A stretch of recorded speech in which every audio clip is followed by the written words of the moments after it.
मैं तो बोलूंगा कि यार बस फिर आप ना ही क्वालिफाई करो, बिकॉज मैं अगर पाकिस्तान की जनरली बात करूं तो यार अदर देन साजिदा फरहान किसकी परफॉर्मेंस है बैटिंग से, और शाहीन शाह अफरीदी ने आज परफॉर्मेंस दी है विद द बॉल। पिछले 4 मैचेस अगर आप उठा के देख लें तो उसकी परफॉर्मेंस नहीं थी। अल्दो क्या यार आज मेन मैच था, उसने तो है वो परफॉर्मेंस दे दी, उसने आपको टॉप 3 जो है वो उड़ा के दे दिए, बटलर, फिल साल्ट और बेथल। बट अगर दूसरे बॉलर जो हैं वो आपको सपोर्ट नहीं करेंगे दूसरी साइड से, तो शाहीन शाह अफरीदी अकेला भी कुछ नहीं कर सकता है। एंड मुझे तो आज जो सलमान अली आगा की जो कैप्टनसी है ना वो भी एक्सपोज हुई है यार। आपका पहला ओवर जो करके गया है उस्मान तारिक, वो 5 रन देके आपकी विकेट लेके गया है, तो आपने उसके बाद क्यों साइम को ओवर दिया, और उसके बाद फिर अगेन आप शादाब खान को लेके आए, तो मोमेंटम सारा उनके पास चला गया। तो जब मोमेंटम उनके पास चला गया तो फिर तो वैसे भी ब्रूक सेट था, और मुझे डर जो लग रहा था ब्रूक से ही लग रहा था कि यार ब्रूक जो है वो मैच उड़ा के ले जाएगा, because he has got the potential यार, और वो पाकिस्तान के अगेंस्ट हमेशा अच्छा परफॉर्म करता हुआ आया है, कोई फर्स्ट टाइम नहीं कर रहा है ये। तो इस तरह से यार मतलब सीनियर प्लेयर्स जो है वो शदाब खान हो गए, बाबर आजम साहब हो गए, फ़खर जमान साहब हो गए, शाहीन हो गए, मतलब ठीक है शाहीन ने आज तो अच्छी परफॉर्मेंस दी है, there is no doubt about that, but यार नवाज देख लें आप, तो वी हैव टू थिंक कि यार इनको इनकी अब क्या T20 फॉर्मेट में जगह बन रही है, बाबर आजम की तो नहीं बन रही है। स्ट्रेट अवे बाबर आजम को रिटायरमेंट ले लेनी चाहिए इस फॉर्मेट से, बिकॉज आप लास्ट जो अभी श्रीलंका के अगेंस्ट आपका मैच रहता है, स्ट्रेट अवे आप बाबर आजम को ड्रॉप करो, आप ख्वाजा नाफे को दो चांस, और फ़खर जमान को ड्रॉप करने की बिल्कुल जरूरत नहीं है, और बाबर को कैरी करने की अब जरूरत बिल्कुल नहीं है। You should clearly have a word with Babar Azam, specially Mike Hesson, कि यार that's the end of your career in T20 international. आप ओडीआई में खेलो, हमें कोई एतराज नहीं है, टेस्ट में you will have to do well and you need improvements in red ball format particularly, because 60 से प्लस मैचेस हो गए, सिर्फ 9 सेंचुरीज हैं, ठीक है ना। और आज का मैच बाबर आजम का T20 में तो लास्ट होना चाहिए, बिकॉज यार उसको खुद को भी अब अंडरस्टैंड करना पड़ेगा, उसको खुद को भी अंडरस्टैंड करना पड़ेगा कि यार आपकी गेम T20 की नहीं है। अगर आप ट्राई करोगे कि मैं जो है वो बड़ी शॉट्स खेलने के लिए जाऊंगा और मैं अचीव कर सकता हूं, तो यू कैन नॉट अचीव यार, 150 प्लस स्ट्राइक रेट से आप नहीं खेल सकते हो। जो गेम इवॉल्व हो चुका है ना T20 का, आफ्टर 22 वर्ल्ड कप जो आपका डिजास्टर गया है, उसके बाद आपको समझ आना चाहिए था। चलें आप ना समझे, उधर से 24 का वर्ल्ड कप आपका बहुत बुरा गया, तो वहां पे भी मतलब मोहसिन नकवी साहब ने बोला कि इस टीम को बड़ी सर्जरी की जरूरत है। कौन सी सर्जरी यार, उसमें आपका शदाब था, बाबर था, शाहीन था, फखर था, तो अभी भी वही टीम में है, तो फिर क्या फायदा ऐसी सर्जरी का जिसमें ये ही लोग खेल रहे हैं ना। मतलब इरफान न्याजी वो नहीं नजर आ रहा, अब्दुल समद वो कहीं पे भी नजर नहीं आ रहा, आपका मां सदाकत नहीं नजर आ रहा, हसन नवाज जो सलमान अली आगा ने बड़ी बड़ी बातें की कि मेरी कैप्टनसी में मैं हारिस को और साइम अयूब और हसन नवाज अगर बड़े प्लेयर ना बन सके तो फिर मेरी कैप्टनसी का क्या फायदा।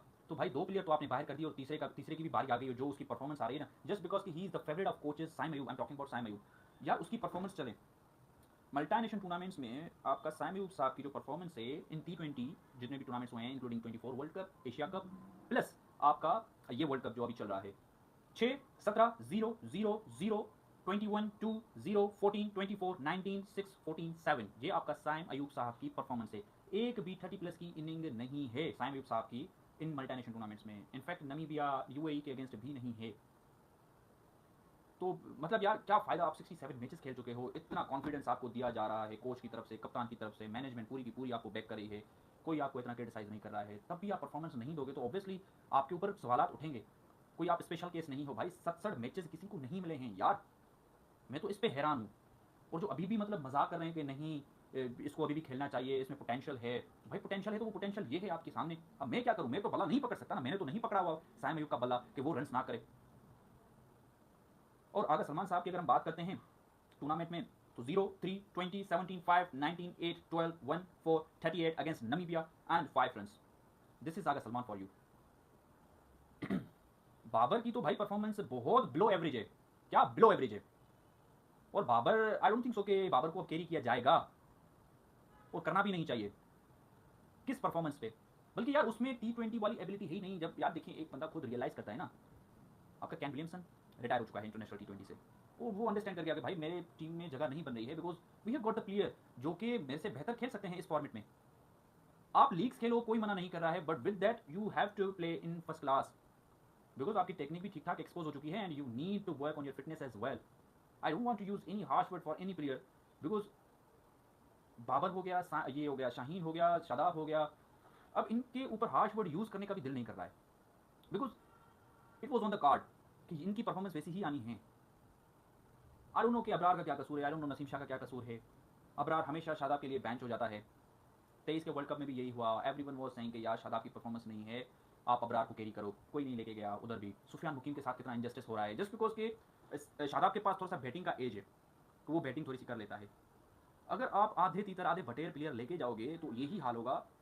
ये कोई तकरीबन चौथा पांचवा टूर्नामेंट है हम जो है वो क्वालिफाई नहीं कर रहे हैं सेमीफाइनल के लिए सिंस 2022। तो मुझे समझ में नहीं आ रहा कि यार पाकिस्तान की मैनेजमेंट कब होश करेगी। मतलब शाहीन शाह अफरीदी और नसीम शाह और हारिस रऊफ, मैंने एक स्टेट्स मैंने ये देखे थे, इनके मिला के इतने फर्स्ट क्लास मैचेस नहीं जितने अकेले मोहम्मद सिराज के हैं। और वहाँ पे मोहम्मद सिराज को कोई ईगल नहीं बोलता है, और मोहम्मद सिराज उनका जो है वो सेकंड चॉइस बॉलर भी नहीं होता है, और ये हमारी बॉलिंग को लीड कर रहे हैं। सिस्टम में बड़ी खामियां हैं हमारी। प्लेयर्स का तो कसूर है ही है कि भाई आपको चाहे कितनी भी पर्चियां आप लगवा के आ रहे हो, तो कम से कम जो आपके लिए कॉल कर रहा है ना तो उसकी इज्जत तो रखो। और जो कॉल करने वाला है ना वो भी बड़ा बेशरम है कोई, जो इनके लिए कॉल कर रहा है। कम से कम ये जब जाते हैं कॉल करवाने के लिए इनकी इनकी क्लास तो लें कि भाई आप हमारी बेइज्जती करवा रहे हो। हमें तो नहीं पता कि कौन सा प्लेयर कहाँ से कॉल करवा रहा है, बट उनको ज़रूर पता होगा, और जो पिक करने वाले हैं उनको भी ज़रूर पता होगा कि इनकी पर्चियाँ कहाँ से आती हैं।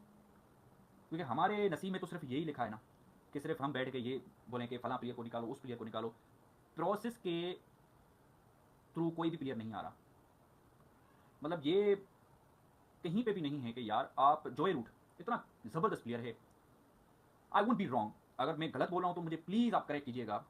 जो shots unorthodox shots, reverse sweep हो गया या स्कूप हो गया, जो जोए रूट मारता है, क्या बाबर आजम को कभी आपने देखा है ऐसी शॉट्स मारते हुए? मैंने नहीं देखा है कभी भी। वो T20 इस टीम में नहीं है इंग्लैंड की। जब एक दफ़ा बाबर को आपने ड्रॉप कर दिया ना तो आपको नहीं लेके आना चाहिए था। अगर आप लेके आए हो तो उसको टॉप 3 में आप जगह देते, because he will have excuse now कि मैं नंबर 4 पे खेलता था। बिकॉज जनरली अगर हम देखें तो नंबर 4 उसका है ही नहीं। ये माइक हैसन ने पाकिस्तान से कोई बदला लिया है? यार एक बंदा 1 इनिंग 2 इनिंग 3 इनिंग नहीं परफॉर्म कर रहा तो you need to drop him यार। क्या करना है ऐसे सीनियर प्लेयर का जो कॉन्फिडेंस ही नहीं दे रहा है यार? Sajid Afran is not a senior player. वो इतने रन्स करके बैठा है, ठीक है 21 22 23 तक भी बर्दाश्त था Babar Azam with strike rate of 130 132 135। But यार अब गेम जो है वो इवॉल्व हो चुकी है। गेम अब इतनी इवॉल्व हो चुकी है कि बाबर आजम चाह के भी नहीं पहुंच सकता।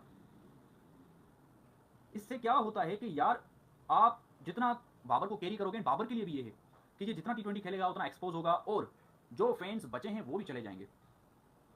You need to work on your fitness, you need to work on your skills and say goodbye to this format.